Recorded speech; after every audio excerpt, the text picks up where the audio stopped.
Hi friends, நம்ம இன்றைக்கி ஒரு ஹெல்த்தியான ஃபுட் பற்றியும் சீக்கிரமாக செய்கிறதுக்குள்ள ஒரு ஃபுட் பற்றி தான் பார்க்க போகிறோம். என்ன ஃபுட்னா கேரட் சாதம் எப்படி செய்ய போகிறோன்னு தான் பார்க்க போகிறோம். அதுக்கு வேக வச்ச அரிசி அது சோறாக இருக்குது. கேரட்டு சுரண்டி வச்சுருக்கேன். அப்புறம் பட்டை மிளகா, கருவேப்பிலை, புதினா இலை, கட் பண்ண வெங்காயம், கடுகு. இப்போ பார்த்திங்கன்னா அடுப்பில் எண்ணெய் வச்சுருக்கேன். எண்ணெய் சூடாகட்டும். எண்ணெய் சூடாகட்டி கடுகு வெந்தயமும் போட்டுக்கலாம். கடுகு வெடிக்க ஆரம்பிக்கும் போது பட்டை மிளகாய் போட்டுக்கலாம். அது கூடவே வெங்காயம் போட்டுக்கலாம்.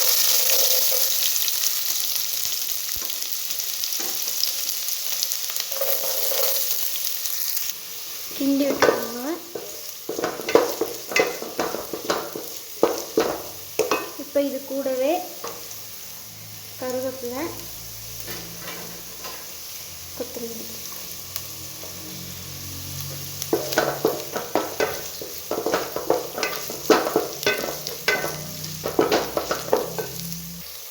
வெங்காயம் லைட்டாக வணங்க தொடங்கும் போது திரும்பி வச்சு கேரட்டை போட்டுக்கலாம். போட்டு நல்லா கிண்டி விட்டுக்கலாம்.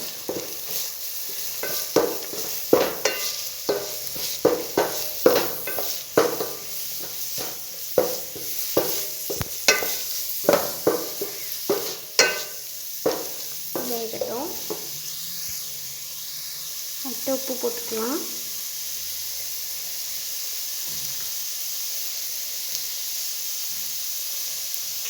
கேரட்டுக்குள்ளே பச்சை மணம் மாறுறதுக்கு வேண்டி கொஞ்சமாக மிளகாத்தூள் கொஞ்சமாக போட்டு சேர்த்துக்கிட்டிங்கன்னா போதும். அப்புறம் கொஞ்சம் மஞ்சள் கிண்டி விட்டுட்டு அடுப்பு வச்சுக்கலாம். பார்த்திங்கன்னா கேரட் நல்லா வெந்துச்சு. இப்போ வடித்த சாதம் எடுத்து வச்சுருந்தோம்ல, அதை இதில் போட்டுருவோம். நல்லா கிண்டி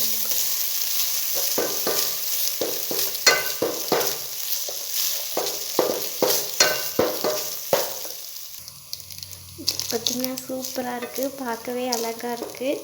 பார்க்கும்போது சாப்பிட்ணுன்னு தோணுது. இப்போ லாஸ்ட்டாக அப்படியே சுற்றினாப்பில் ஒரு கரண்டி எண்ணெய் விட்டுக்கணும்.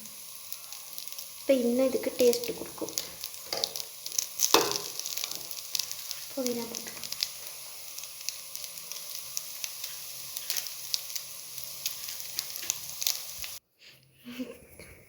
இப்போ பார்த்திங்கன்னா சூப்பரான கேரட் சாதம், சூடான நல்ல சாதம் ரெடி ஆயிடுச்சு. நம்ம இப்போயே சாப்பிட்டா இன்னும் சூப்பராகவே இருக்கும். இதே மாதிரி இன்னொரு டிஷ்ஷில் சந்திக்கலாம். பாய்.